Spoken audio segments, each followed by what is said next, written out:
उन परिंदों ने कुचल के रख दिया। मुसलमानों, अब आओ मैं आपको बताता हूँ बक्का के माना कुचलना है।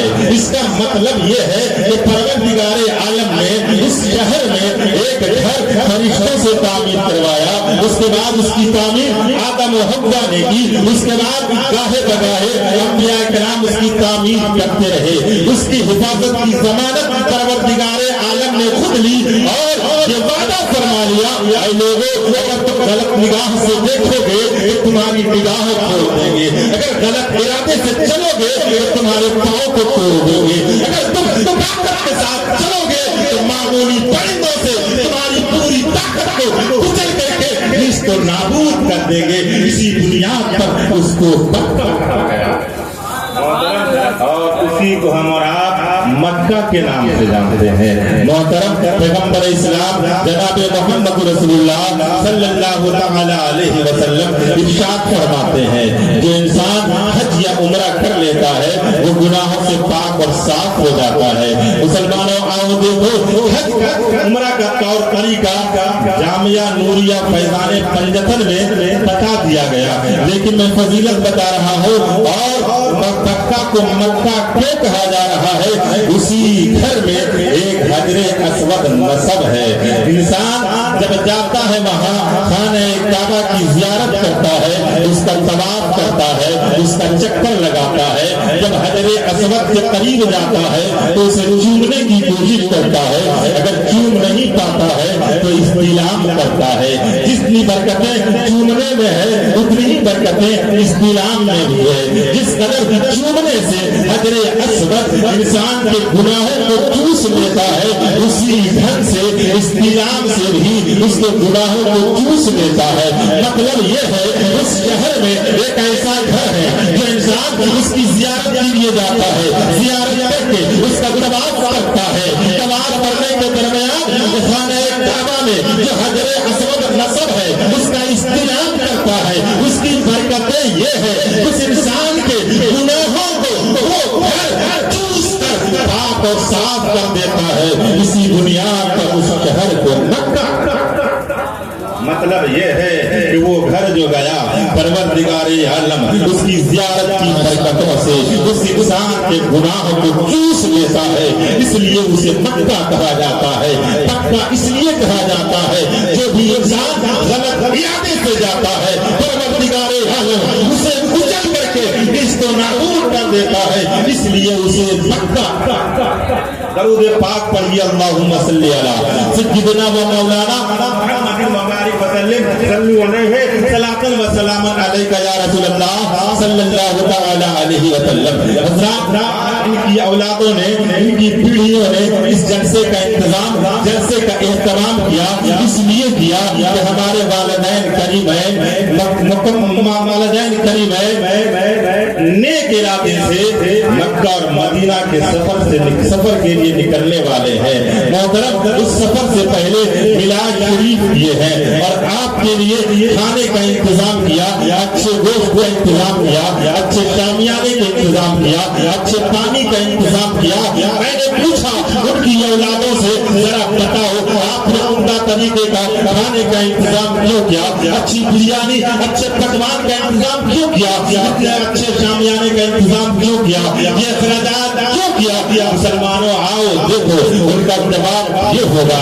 मुसलमानों, परवरदिगारे आलम के पैगंबर जनाब मोहम्मद रसूलुल्लाह सल्लल्लाहु तआला अलैहि वसल्लम इरशाद फरमाते हैं कि जो इंसान उम्रा या हज के इरादे से चलता है, नबी फरमाते हैं वो रब का मेहमान होता है। मुसलमानों, आज हम तमामी हज़रात इसके घर के मेहमान हैं, जिसका नतीजा ये है हमें अच्छा खाना मिला, अच्छा शामियाना मिला, अच्छा पानी मिला, अच्छी खुराक मिली, अच्छी चीज मिली। मुसलमानों, एक इंसान जब मजबूर है, जब इंसान का मेहमान हो जाता है, इंसान की ताकत ये होती है हमारे दरवाजे पर आने वाला मेहमान खुशहाल जाए, मुस्कुराता हुआ जाए, तिलकता हुआ नहीं जाए, बल्कि हंसता हुआ जाए। मुसलमानों, जरा सोचो जब इनकी औलादों ने हम जैसे मेहमानों के लिए ये इंतजाम किया है कि हम छोड़ के जाए, जरा सोचो। पैगंबर ने फरमाया जो इंसान उम्रा के इरादे से रब के घर की जियारत के लिए जाता है, जो इंसान हज के इरादे से खाना काबा की ज़ियारत के लिए जाता है वो किसी और इंसान का मेहमान नहीं, बल्कि नबी फरमाते हैं वो रब का मेहमान होता है। मुसलमानों जरा सोचो, जो इंसान रब का मेहमान हो जाए, कभी परवरदिगारे आलम कैसे परवरदिगारे आलम अपने मेहमान को नाराज कैसे देखेगा। इसी बुनियाद पर नबी फरमाते हैं कि इंसान हज जो उम्रा के गर्ज से मक्का जाता है वो रब का मेहमान होता है। वो परवरदिगारे आलम अपने मेहमान की तमाम दुआओं को कबूल फरमाता है। इस बुनियाद पर पीर मोहम्मद साहब आपकी बारगाह में मोहब्बत से गुजारिश है, अकीदत से गुजारिश है, आप किसी इंसान के मेहमान बनने वाले नहीं हो, बल्कि रब के मेहमान बनने वाले हो। जब आप रब के मेहमान बन जाएंगे तो आप अपने गांव के लिए, अपने मोहल्ले के लिए, अपने समाज के लिए, अपने दोस्तों के लिए, अपने वतन के लिए दुआएं करेंगे। सब खुदा की परवरदिगारे आलम अपने मेहमान की दुआओं को इस बुनियाद पर आप जरूर याद रखेंगे। उसके बाद वहां से चलेंगे। उम्रा के कुछ अरकान हैं जो बातें बता दी गई है, और उसी उम्रा में से एक रुकन एहराम है।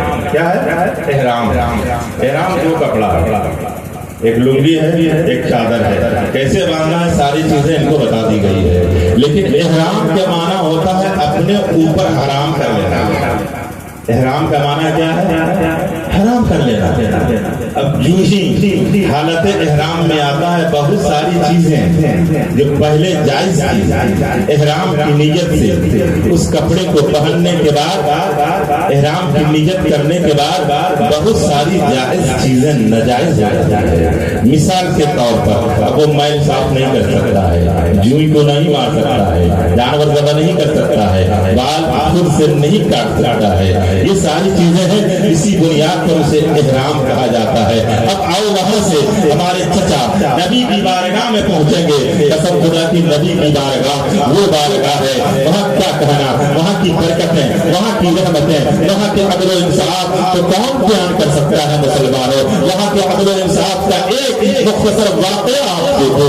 पाकिस्तान का एक इंसान चलता है, मदीना हज के अरकान को अदा करता है, मदीना पहुंचता है, मदीने की गलियों से गुजर रहा है, क्या देखता है कि मदीने के एक गली में उसके किनारे में 4 कुत्ते बैठे हुए हैं। वो हाजी साहब ये समझ जाते हैं ये कुत्ता भूखा है, ये कुत्ता लग रहा है प्यासा है। वो हाजी साहब अपने पेट को टटोलते हैं, टटोलने के बाद हाजी साहब के बैग में एक रोटी मिलती है, वो रोटी निकालता है, कुत्तों पर हक खाता है, मदीने के कुत्तों के सामने फेंक देता है। कसम खुदा की फेंकना था, वो कुत्ता उन रोटियों की उस रोटी की जानिब देख रहा है, लेकिन दौड़ नहीं रहा है, उलझ नहीं रहा है। हाजी साहब परेशान है कि मेरे शहर का कुत्ता, उसके सामने अगर कोई लुकमा फेंका जाए तो सारे कुत्ते आपस में उलझ पड़ते हैं, सारे कुत्ते आपस में लड़ पड़ते हैं उस लुकमा के लिए। लेकिन ये मदीने का कुत्ता है, भूखा है, उसके सामने मैंने मुकम्मल रोटी डाली है। कुत्तों की आदत ये है, लुकमे के लिए तड़पता है, उछलता है, लड़ता है, उलझता है। लेकिन ये मदीने का ऐसा कुत्ता है, रोटी सामने है लेकिन खामोश है, और रोटी की जानिब कुत्तों की निगाह है। कोई कुत्ता उठने के लिए तैयार नहीं है, सोच रहा है मामला क्या है, मसला क्या है। हमारे शहर के कुत्ते तो आपस में उलझ पड़ते हैं, हमारे गांव के कुत्ते तो आपस में उलझ पड़ते हैं, लेकिन ये कुत्ते उठ नहीं रहे हैं। इसी दरमियान में मदीने का एक इंसान आता है, उस पर निगाह पड़ती है और उसकी निगाह हाजी साहब पर पड़ती है। देखता क्या है, सामने चंद कुत्ते हैं, उन कुत्तों के आगे एक रोटी का टुकड़ा है, उसके सामने एक हाजी साहब खड़ा है और कुछ सोच रहा है। सामने आता है, सलाम करता है, बात शुरू होती है। हाजी साहब बात रखते हैं, ऐ मदीने के इंसान बात समझ में नहीं आ रही है, मुझे एहसास हुआ, मैंने मालूम कर लिया, कुत्तों के पोजीशन को देखने के बाद मैंने ये जान लिया कि कुत्ता भूखा है। मैंने अपने पेट को टटोला, कोई और चीज नहीं, रोटी मुकम्मल एक रोटी मिली। मैंने इन कुत्तों के भूख को मिटाने کے لیے روٹی مکمل ان کتوں کے سامنے پیش کر دیا ہے، لیکن کوئی بھی کتا اس روٹی کی جانب دوڑ نہیں رہا ہے، جبکہ ہمارے شہر کا عالم یہ ہے، ہمارے گاؤں کا عالم یہ ہے، اگر اس کے سامنے کوئی معمولی چیز پھینکی جائے تو تمام کتے آپس میں کھانے کے لیے الٹ پڑتے ہیں۔ مدینے کا وہ انسان اس انسان کے چہرے کو دیکھتا ہے اور بولتا ہے، اے حاجی صاحب، یہ آپ کے گاؤں کا کتا نہیں ہے، یہ آپ کے شہر کا کتا نہیں ہے، یہ آپ کے ملک کا کتا نہیں ہے، یہ نبی کے شہر کا کتا ہے۔ وہ نبی جس نے تمام جانوروں کے حقوق کو بیان کیا ہے، تمام مخلوقات کے حقوق کو بیان کیا ہے، وہ نبی جس نے درندوں پرندوں یہاں تک کہ نباتات کے حقوق کو بھی بیان کیا ہے۔ اے حاجی صاحب، یاد رکھو، اگر ان کتوں کو تمہیں روٹی کھلا نہیں ہے، اس روٹی کو اٹھاؤ اور 4 کتے ہیں، اس روٹی کو 4 ٹکڑوں میں بانٹو، اس کے بعد اس کے درمیان پھینک دو، وہ کتے کھا لیں گے۔ قسم خدا کی واقعہ بتاتا ہے، حاجی صاحب روٹی کو اٹھاتے ہیں، 4 ٹکڑوں میں بانٹتے ہیں، اس کے بعد پھینکتے ہیں، اس کے بعد 4 کتے ایک ٹکڑا اٹھاتا ہے اور پھر اپنی جگہ پر بیٹھ جاتا ہے۔ مسلمانوں، کہنے کا مطلب یہ ہے، نبی کے اس شہر میں کتے بھی آپس میں نہیں لڑتے ہو، نبی کے شہر میں رہنے والے کتے بھی ایک دوسرے پر ظلم نہیں کرتے ہو، نبی کے شہر میں رہنے والے کتے بھی ایک دوسرے کو حق کو نہیں چھینتے ہو، ایک دوسرے کے حقوق کا خیال رکھتے ہو۔ نبی کے شہر کے کتے کا یہ عالم ہے، تو ذرا سوچو اس شہر میں رہنے والے انسان کا عالم کیا ہوگا۔ اسی بنیاد پر کہا گیا ہے، اسلام نے امن کا پیغام دیا ہے، اسلام نے شانتی کا پیغام دیا ہے۔